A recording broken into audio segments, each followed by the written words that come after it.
The average of the latxa breed, the average, is usually between 80 and 100 liters per season in 4 months. The milking of the sheep is daily and by hand, as it has always been done. For this, the farmer sits on his small bench, and with a precise movement of the hands and fingers, he manipulates the udders of the sheep until the milk content is exhausted.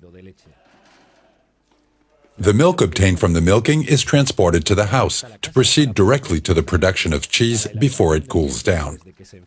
Now I have brought the milk from the farm. Now I'm going to strain it to filter it well, so that all the impurities that there are in the milk remain in the gauze and do not pass to the cheese. The milk, to be able to curdle it, has to have a temperature of 30 to 37 degrees, more or less. What I do is to milk it, and with the same heat that is already in the sheep's milk, I add the rennet so that it curdles. It is given a few turns because it is made with water. It is necessary to mix the rennet with water. This saucepan is the dose of rennet for this boiler. It has to be mixed, shaken for 20 seconds or so that the rennet mixes well with the milk.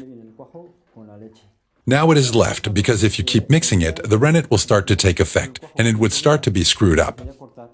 In order for the milk to coagulate, separating the whey from the curd, the milk must withstand during about a half an hour approximately the action of the natural rennet. Now the hot water is here. The curd is ready. Now I have to put the curd in a bain-marie to make the cheese so that the whey separates from the cheese.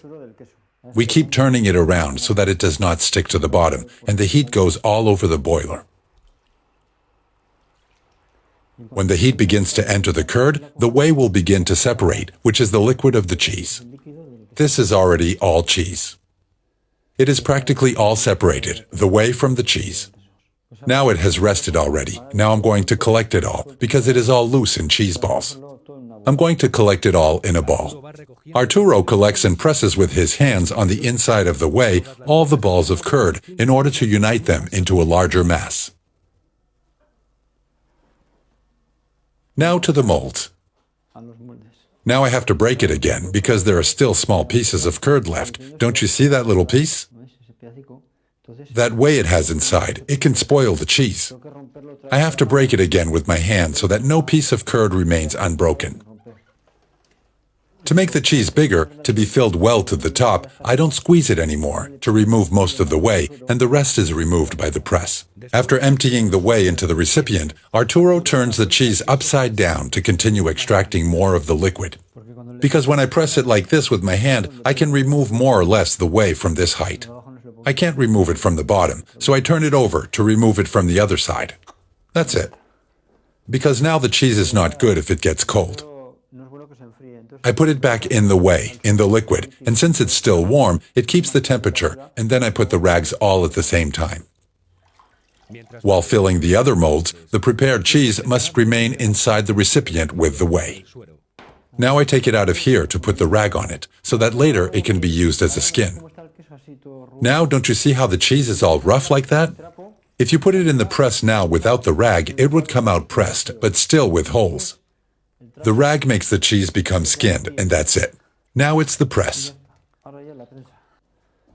The press is so that, of course, if you put that cheese in the rag, something is needed to press it, so that the skin comes out smooth.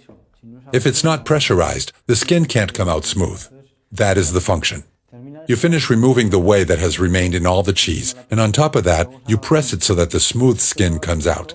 This goes to the weight. Little by little, it is pressing, and it is yielding until it comes out.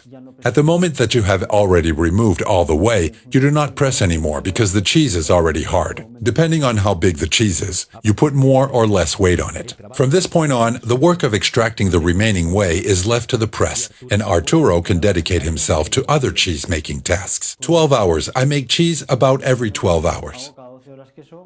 In the morning, I make the cheese. I leave it. After 12 hours in the presses, the cheeses have already released all the whey, and there is no longer any risk of fermentation spoiling the product. Now we have to remove from... I take these cheeses out of the molds and remove the rags. The function of the rags is to make the cheese smoother, more beautiful. It makes the cheese smooth. The salt is the natural preservative. You have to put them in salt to preserve them, otherwise the cheeses would rot.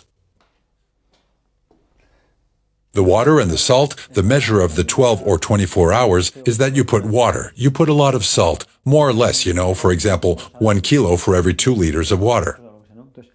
You put the cheese in, and then it does not have enough salt until the cheese is floating. The cheeses should remain in the brine bath for a total of 24 hours. Arturo is in the habit of leaving them to rest for 12 hours on each side. These are the cheeses that have already been in the salt for 24 hours. I'm going to take them out here so that they can drain a little and dry a little, and then I will put the next ones in. The space occupied by the cheeses that have been in the salt bath for 24 hours will be used to hold the cheeses that have been in the first bath for 12 hours. Now I'm going to put them on the other side in this other bucket, so I know that I'll have to take them out later in the evening. I turn them over. Salt is the natural preservative. The salt is so that they can be preserved, because if you make a cheese like this and you don't salt it, it rots. Without salt, just like ham is salted, the same way. The salt makes them salty, but it is the natural preservative, because they have to be 12 hours on each side.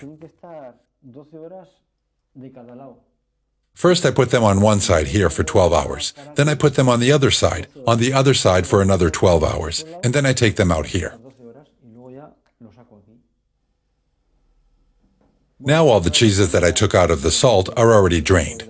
I took them out last night. Now I take them to the chamber.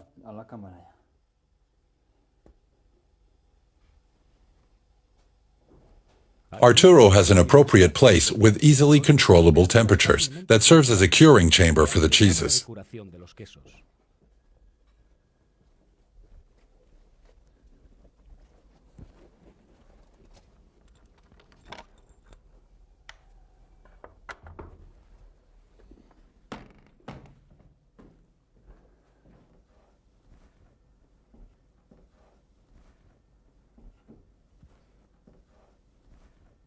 Now, here I have already brought the cheeses to be cured in the chamber. This is the curing chamber. Here they will be cured. You can see they are still white.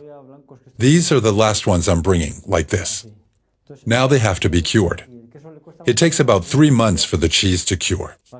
The cheese, as it cures, gets this mold. It's this blue color.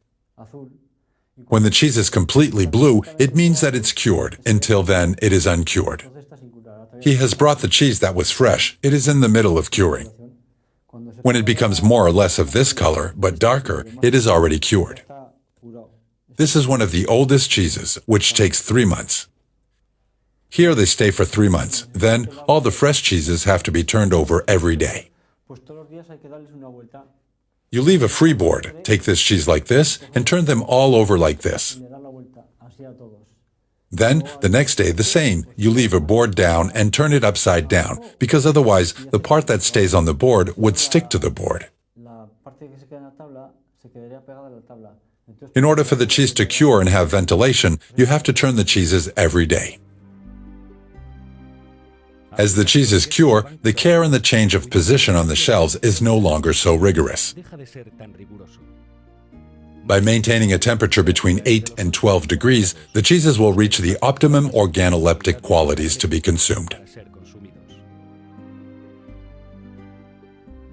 Today, thanks to Arturo and Javier, who still preserve the traditional methods of cheese making, we can get to know one of the most important elements of the pastoral culture in Tierra Estella.